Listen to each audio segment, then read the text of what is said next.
Is this Howard Schultz that's called in? We're up against the break here. We may have to move some commercials around. Yeah, because we do not want him to wait. I'm going to go to him now, and we're going to move a few things. Okay, is that possible? Joining us on the news line, Mr. Howard Schultz would like to be the president of the United States. Mr. Schultz, good morning. Good morning. How are you? We are great. So glad you called in. I know you're very busy. You're going to be in Texas soon, right? Next week, is that correct? No, I'm actually in Dallas today on my way to Houston, and I'll be here all week and highlighted on Saturday by the opportunity to speak at South by Southwest in Austin. That is awesome. Now, you heard the big stories this morning, the numbers from the Border Patrol talking about the 76,000 that we've apprehended and we're holding just in the month of February alone. Do you think we have a crisis on the border? Well, I think we have a crisis because we have not been able to come to a common sense solution in which I think Republicans and Democrats both have good ideas.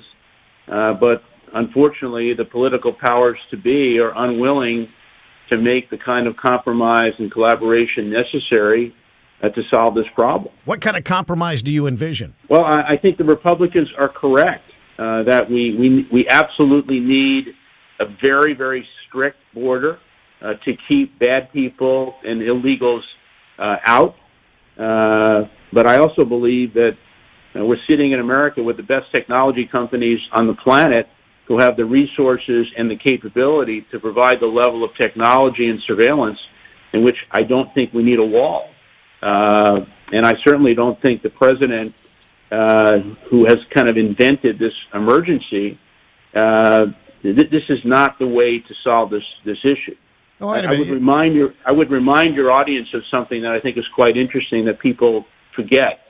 And that is during the tenure of both President Bush and President Obama, both of these presidents, Republican and Democrat, provided the Congress a immigration bill that would have solved this problem.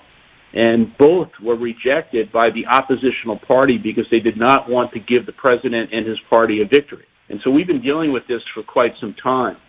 The other issue, I think, is the issue of humanity. What should we do with the dreamers? And I think there's an opportunity to recognize the humanity and the values of the country and provide a pathway to citizenship for the dreamers. But I think the Democrats are not correct in looking at ICE as anything but a threat to the country. ICE has a role and responsibility to protect that border, and we need to fund them and give them the resources to do it. So I think the compromise, in my view, is give ICE all the tools and resources they need.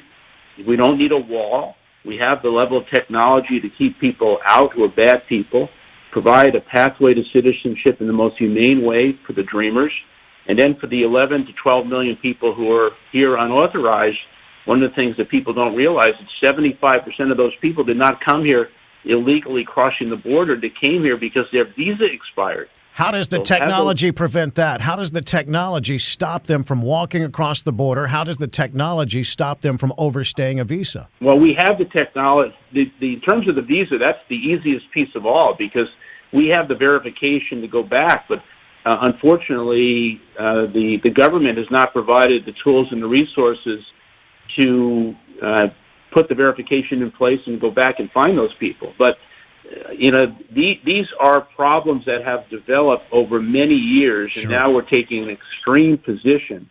This is a problem that can be solved. The other thing I think that is up to debate, which I understand people have a hard time with, is the subject of immigration for the future of the country. Mr. Howard Schultz is with us. He wants to be the president of the United States. We're talking about the problems that we have along our border. We were talking about technology.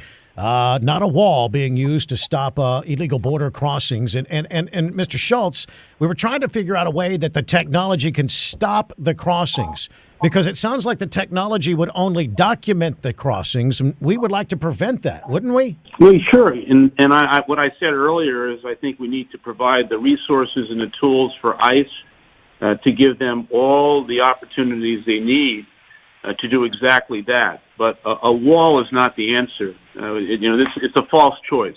Well, we have the technology to link that with ICE's responsibility, and we can do that. I think the bigger question that I'd like to just pose to you and your listeners is what's the future of the country with regard to immigration by keeping bad people out and allowing good people in, to add to our society and recognize that we have been a country of immigrants. And I don't think America wants to be in the business of building walls. We want to build bridges and provide an opportunity for good people to come in.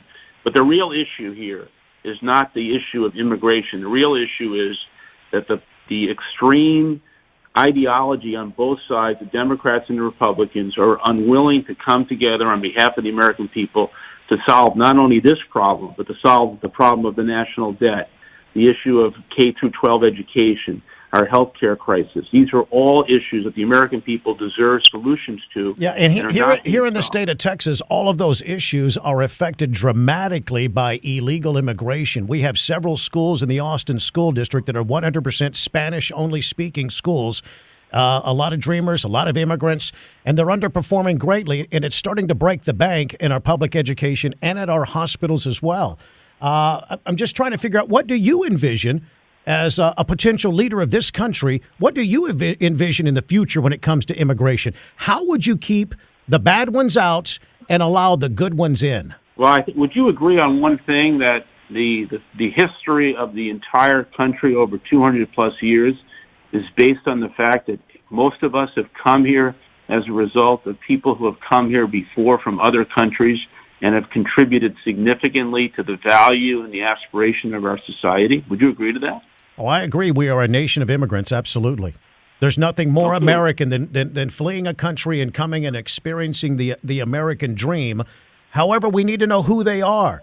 We need to know their backgrounds. We don't want to invite bad characters into our country. I completely agree with that. But I do believe that the problem is somewhat exaggerated, because the vast majority of people who have come to this country have come here with the right ideas, the right opportunities, and the bad people who have come here are a small percentage. However, I do agree with you that we need to keep those people out and prevent them from coming in, and if they got here illegally, we need to send them back. But we can do this with a combination of good policy, providing ICE with the tools and resources they need, and doing it with technology. A wall is not the answer. I know you got to run. I know you have a very busy schedule, but one last question. Do you support the president's efforts to denuclearize the Korean Peninsula? And if so, how would you accomplish that? Well, I look at what President Trump has done over the last 6 months in creating a trade and a tariff war with China, and by doing that, not getting China's cooperation to help us with North Korea. Not only has that resulted in a consumer tax on goods and services in the U.S. as a result of the trade war, which I think is insanity, and now we don't have China's cooperation to help us with North Korea. What I would say is that we absolutely need to have a diplomatic solution to the situation in North Korea. I think it was a mistake on behalf of this president to get out of the Trans-Pacific Partnership by allowing China now to control trade in that region.